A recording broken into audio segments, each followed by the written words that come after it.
Nako, kung mayroong napakabait, Pilipino na. Basta matino ang nagpapatupad. Iyan po ang nagustuhan ko sa Duterte administration. Kahit ako po ay isang obispo, pare, alam niyo naman si Pangulo, pag binanggit ang pare, dumudura.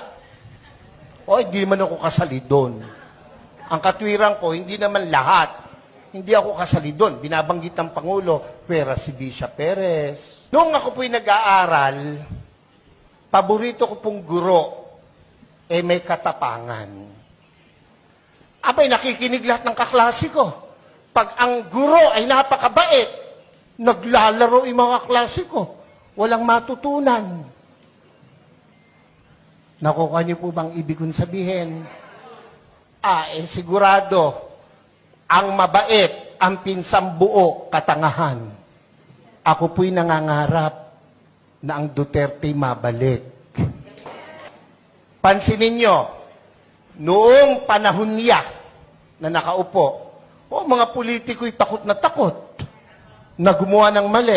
Pati pulis, pati sundalo, takot. Aba, biglang, anong nangyari? Ngayon ang mga kurakot mga nakaupo. Bakit ang isang obispo ay sumusuporta sa ganito? Aba, hindi masamang mangarap ng pag-unlad ng pagkakaisa sa bansa natin. We are not against the government. Never and never will. Lalo po ako, nakapula nga ako Pero, kailangan nilang makita, kanilang dapat marinig, ang dapat makita at marinig. Yung binanggit ni kapatid tungkol sa ayuda, wala akong question dun Ang question ko ron ay, nakakarating ba sa tamang tao yung ayuda? Kayo ba'y nakatanggap na?